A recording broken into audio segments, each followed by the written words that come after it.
name is Timothy Mitchell. I'm with LexJet, and I am here with my friend and colleague, Rob Levin, and we are going to talk a little bit about the EFI 30H.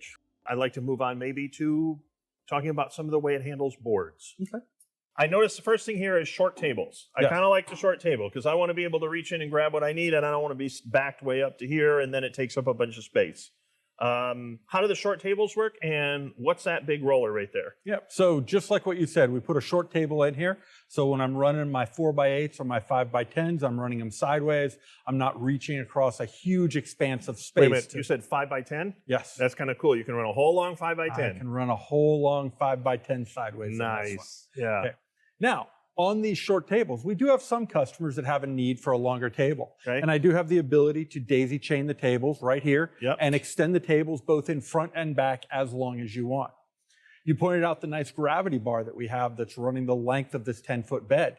That gravity bar we have on both the front and the back. That's going to smooth your media down, make sure that there's no wrinkles, there's no bows. It's going to let our 6-zone vacuum really grab that material, hold it steady, so that when we start putting the ink down, we're not going to have any movement, any shifts, or any skew. That also helps us when we go for that double-sided registration. So most of the time on a hybrid, double-sided registration is kind of a pain. It's more of an art than a science. Yeah. But with our vacuum zones, our tables, and our gravity bars, we've really nailed that down that our print shop providers can get that two-sided accuracy pretty easily and pretty regularly. I cut pre-cut boards. That's how I run because I don't want to cut boards. And you mentioned the ability to cut pre-cut boards. So if I wanted to run 24x36 and put 3 up with your 6 vacuum zones, I can just shut down 2 of the vacuum zones, concentrate the vacuum where the boards are, and then roll these things through. They go through your gravity bar. I have them off a short table and they're done. And then I just feed them right back through again and everything lines right up. Yes, absolutely. So on the back of our fence, we've got that 90-degree mark that allows you to register them and get that accurate registration from front to back. And you can do smaller cut pieces, you can do larger cut pieces. What we talked about before was this being the yes printer. Yeah. Maybe you're buying pre-cut pieces for a certain customer, or maybe your shop hasn't invested in a cutter router like a LexJet. It's still going to allow you to do those square or rectangle boards and get them out the door. Are the boards lined up in the back through like a block system? You put blocks down? Yep.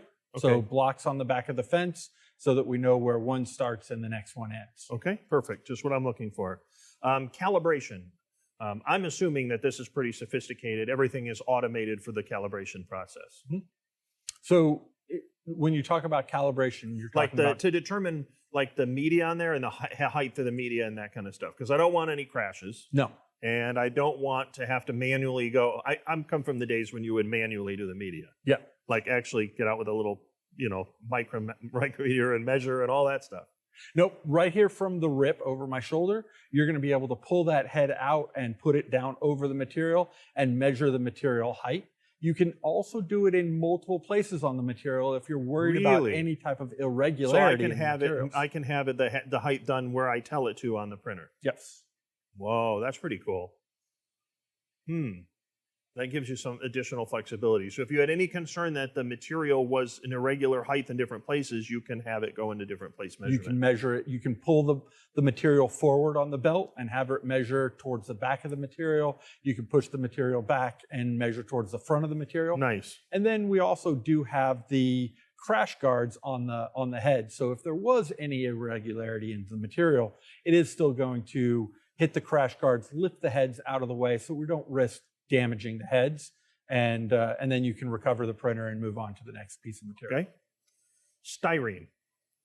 I run styrene. There's 2 concerns. I think the heat doesn't concern me so much because you have those low temperature LED lamps, and so that's not going to cook the styrene.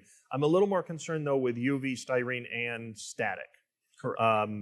It looks like you guys have some static equipment to prevent that, some deionizer equipment. Can you explain that a little bit?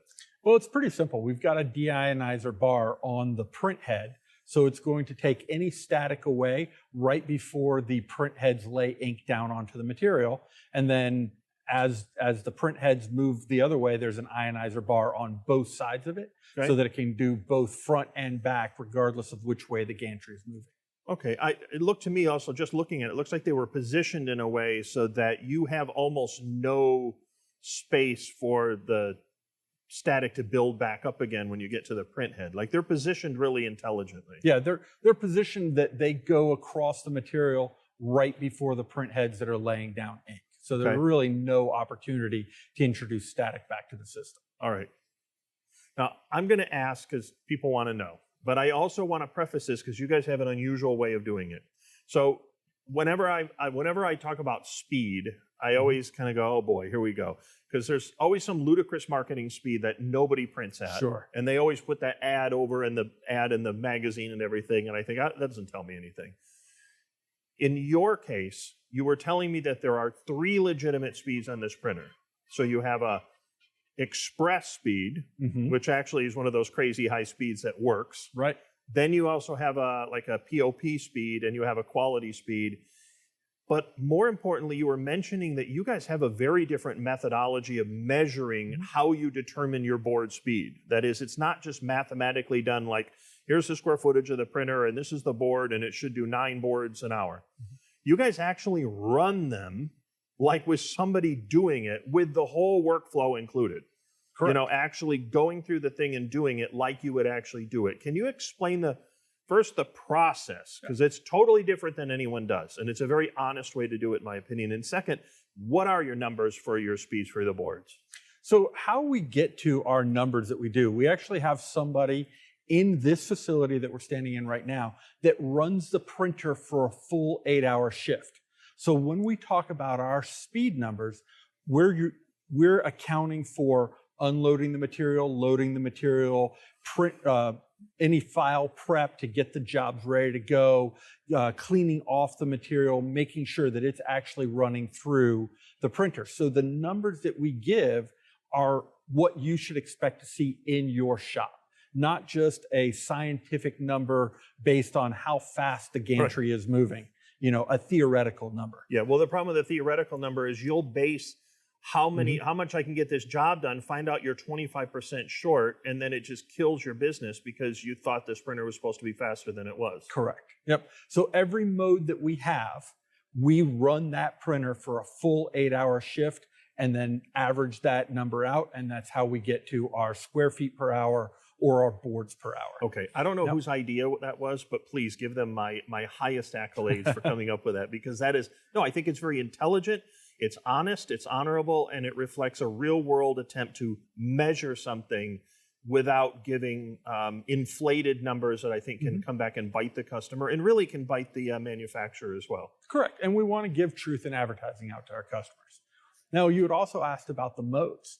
So we kind of have most of our customers running in POP mode or production mode. Okay. On this printer, that's going to be running between 13 and 18 boards per hour. Okay, 13 and 18 boards an hour in your standard POP production mode. We have higher quality modes. We have lower quality modes. Those are kind of the 2 money modes. Now, one of the other things that we see in the market is a lot of people advertise that express mode, what you're talking about. That mode that's the fastest the printer can do, but you'll never actually sell a print that comes off in that mode. Yeah. I will tell you there's one print reseller in remote Peru who runs that with everyone's happy, and nobody else in the world can run that. Correct. Now, I will tell you on this printer, we have our express mode. It's running at roughly 48 boards per hour, which is extremely fast. And I'll tell you, in the right circumstances, it's sellable. If you're doing coroplast yard signs, we buy ugly houses that people are flying by at 60 miles per hour, you're going to be incredibly happy with that express mode. It's not for our fine art installations. It's not for our, point of purchase displays. It's coroplast yard signs. Coroplast yard signs, commodity product running at 48 boards per hour. It's pretty good. Yeah, big paper signs hanging in grocery store windows, things that, I get you. It's still, the quality is still respectable, but it's running at really high speeds. Yep. Okay. So that's a viable thing. By the way, Lima, Peru, a little known fact, they do actually have the highest quality standards in the world. This is the remote part of Peru. This is not, Lima is the pinnacle. So I just didn't want to run down Peru. I felt bad about that. Okay. All right. Well, that's outside of my coverage zone, so we can talk about Peru later. Well, mine too. So it sounds like you have boards covered very well on this printer. I think it'd be a very good way to get boards done. And thank you very much for going over all that for me. My pleasure. Thank you. Perfect.